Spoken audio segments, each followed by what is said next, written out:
带我去伦平文化地景园区。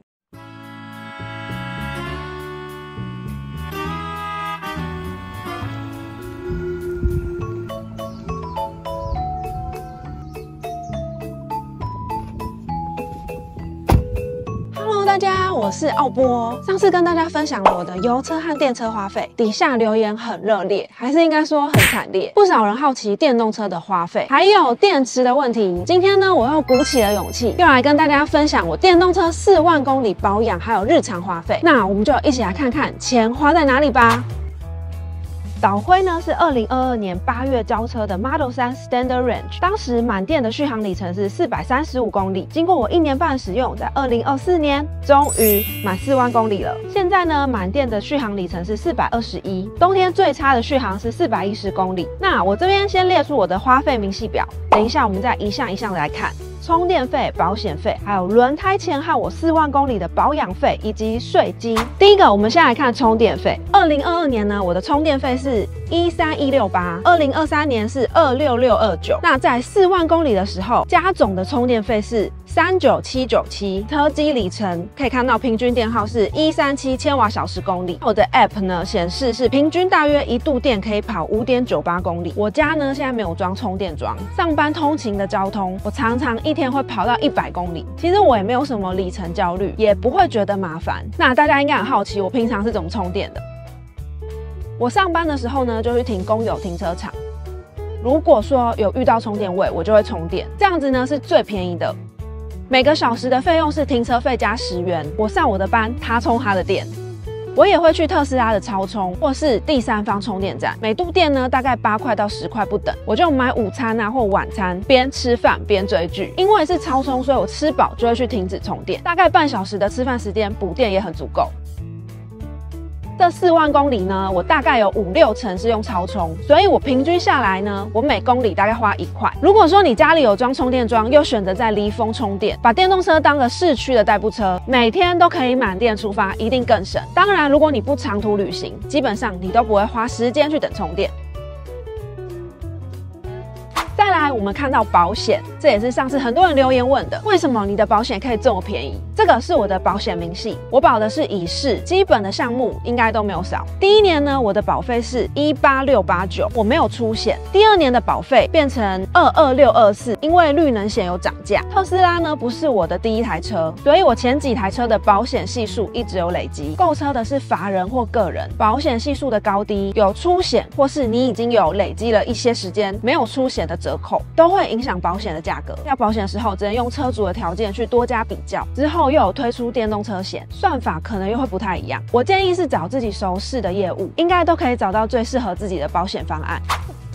再来，我们来看轮胎。这个轮胎是我已经换过的。电动车有单踏板模式，真的超级省刹车跟碟盘，但是电动车的车身比较重，轮胎也是最大的耗损，所以相比起来，轮胎是最需要花心思去保养。每1万公里会掉胎1块，在4万公里掉胎的时候，我就被通知大概再跑2-3千公里，我就需要换轮胎了。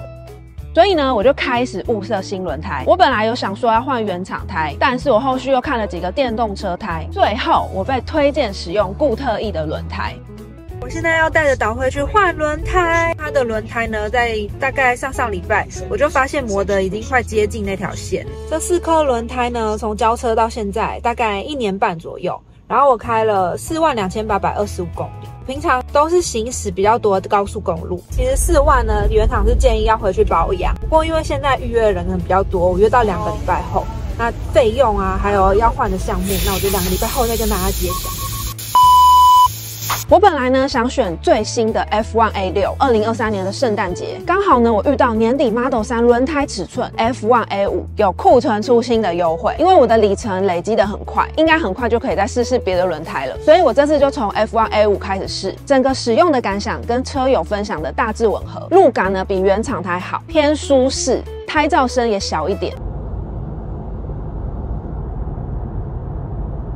驾驶的感觉呢也比较好，我觉得开起来很像粘在地上，整个操控呢就很有信心。但是这样子感觉磨损似乎也会比较高。不过我现在也才多跑了6000公里，我先不妄下定论，我就来看看这一次这个胎能跑几万公里。换胎之后，我觉得最明显的应该是电耗。以前呢车机都是显示绿色的，现在就常常显示橙色，电耗比之前稍微高了一些。还有发现一点，就是这个轮胎很容易粘小石头。如果呢是经过那种碎石路段，在里面就会听到很多石头打上来的声音。如果你也是年底需要换轮胎，可以问问看是不是刚好有优惠，或是大家有其他车胎的推荐，也欢迎底下留言跟我交流一下你轮胎的心得哦。除了轮胎在日常的消耗，胎压在乘坐和驾驶也有比较明显的差别。胎压呢会影响舒适度还有电耗，原厂建议是42 psi， 尤其当气温温差大的时候，胎压常常会明显不足。常常有人说看到电动车进加油站很奇怪，其实不是去上厕所，就是跑去打气了。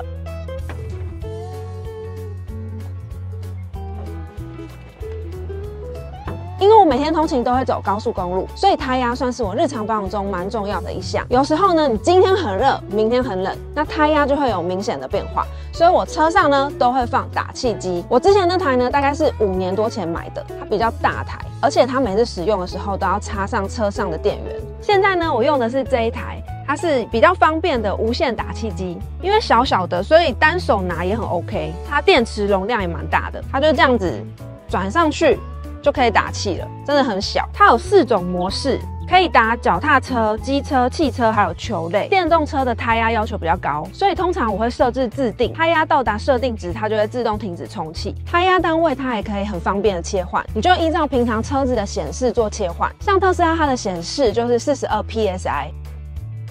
还有一个照明功能，但我家的停车场不是很暗，感觉不太出亮度。如果说啊，你是在户外那种很黑的环境，有这个光呢，多少还是不错的。像这种小小的打气机啊，常常给人一种打气很慢的印象。这台呢，它有强调升级气缸，小归小，但是充电速度还是很快哦。像是今天的天气很冷，11度，胎压呢就骤降到38，那我们就一起来看看达到42要打多久。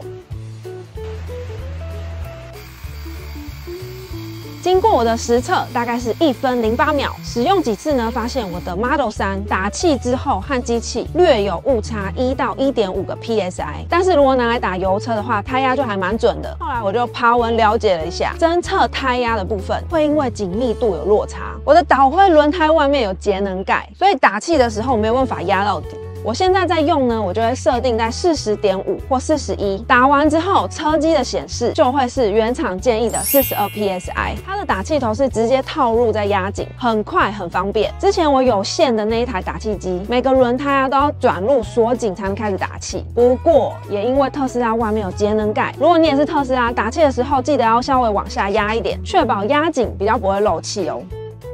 不过还有一点要注意，就是你打完4个轮胎的时候，这个接头处呢就会有一点烫，所以呢它现在有套一个保护套。台湾的冬天呢气温变化很大，有时候寒流，早上出门胎压就不到40。无线打气机我现在都放在我的前行李箱，可以随时拿出来补胎压，打对胎压，开起来更舒适，电车也会更节能，电耗表现也会更好。谁说电动车不用保养？特斯拉原厂的 App 可以预约4万公里保养。我这次预约的项目有空调、滤网、雨刷片、清洁液、润滑和轮胎定位。总共花了我3330，这边也附上我4万公里保养的明细，基本上就是胎纹检测、空调系统测试、底盘的扭力值确认，还有冷气滤网的更换，是不是和油车保养很不一样？没有机械的拆装和机油的更换，主要呢就是一些底盘螺丝的锁紧、扭力值的确认，还有空调系统的检测。要更换的就是滤芯。我澳洲的朋友呢，他也买特斯拉，他滤芯那些甚至都自己拆自己换，所以除了轮胎对调之外，他都没有保养过。我这次保养回厂也顺便请原厂处理了大家都知道的洗车漏水问题。处理完之后，洗车期间我同时把冷气关了。哇，我没有去贴防水贴条，一样真的没有漏。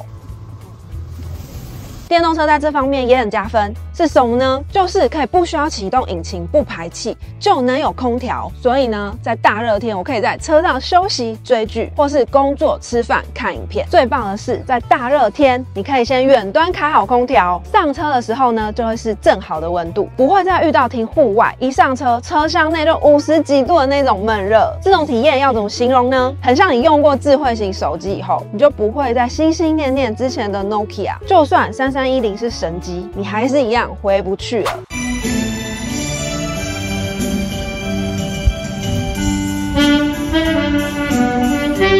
本来想要在那个棚子下跟你们分享电动车的优缺点，但因为有人在吹萨克斯风，我们就来这个前面。刚刚分享了使用1年半满4万公里的电动车保养和日常花费，最后来说说我这1年半电动车体验的优缺点。那我们还是一样，先从优点开始说。在驾驶感的部分，开车呢没有引擎声和抖动，或是变速箱换挡的那种顿挫感，我觉得呢驾驶感这方面更加分，还减轻了噪音焦虑。第二个，在变换车道或是超车的时候就特别有感，电动车的动力直觉线性，又快又稳，我真的很推荐大家去试乘，开过才会真的懂油车和电动车的驾驶差别。特斯拉的 One Pedal 模式，在开车的时候呢，你脚只要踩电门，这一点呢就轻松很多。而且呢，你一放开电门，它就会自动回充电池。所以开电动车之后，我就很少踩刹车了。你们看看，我还换了超帅的金属踏板。再来呢，讲到舒适性，对马路上的行人还有机车骑士来说很友善。为什么？因为不会排臭气，也没有热。对我自己来说呢，想要耍自闭的时候，或是任何等待的空档，可以在车上休息、追剧，甚至工作。讲到电动车，大家一定会提到的就是更宽敞的车室空间。因为电动车只有马达和电池，所以它后座呢是全平的地台，还有它有独有的前车厢，还有更大的后车厢。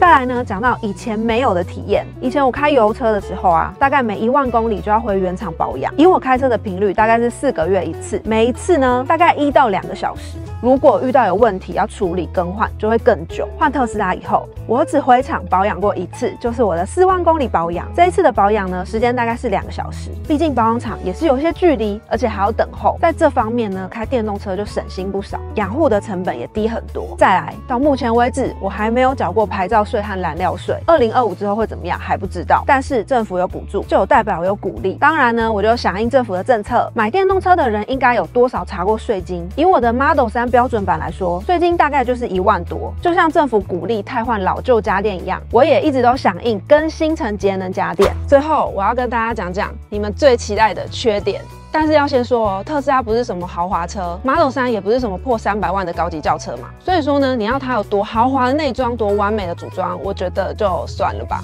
把它当成一台普通的代步车来说，我的用车感受，第一个缺点，我希望特斯拉的隔音可以好一点。电动车行车其实很安静，但是也就因为这样子，显得它的风噪声更大。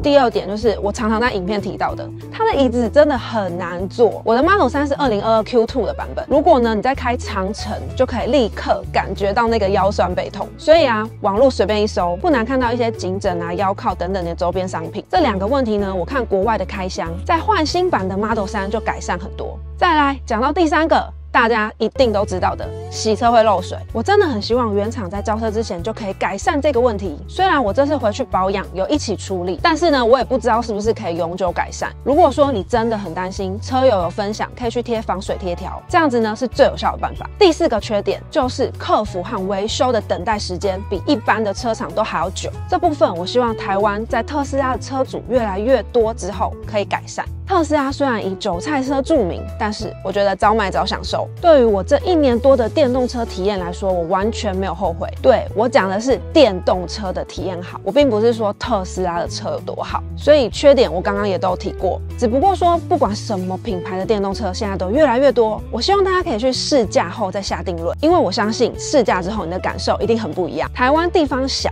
通勤或是交通的距离都不长，充电站现在也设得越来越密集。以电动车作为日常的通勤，我觉得满意度很高。还有一点就是台湾的气候很适合电动车，因为呢平地的冬天也不会0度以下。国外有人分享，在冬天里程少1半，这种问题呢在台湾不用担心。刚外面太热了，回车里面讲。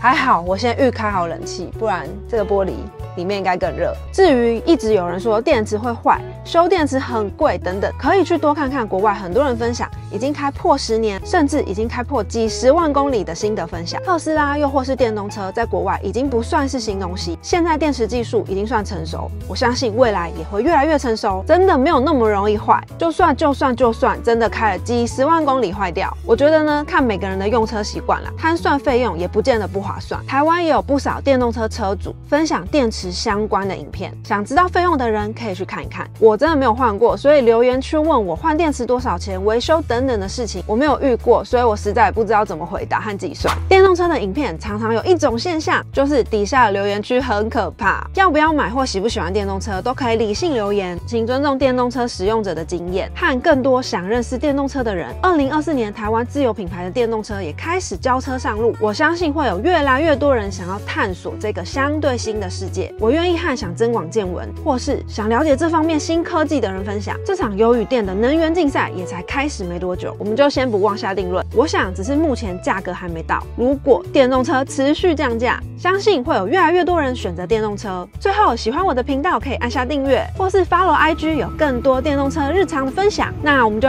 下期见喽，拜拜。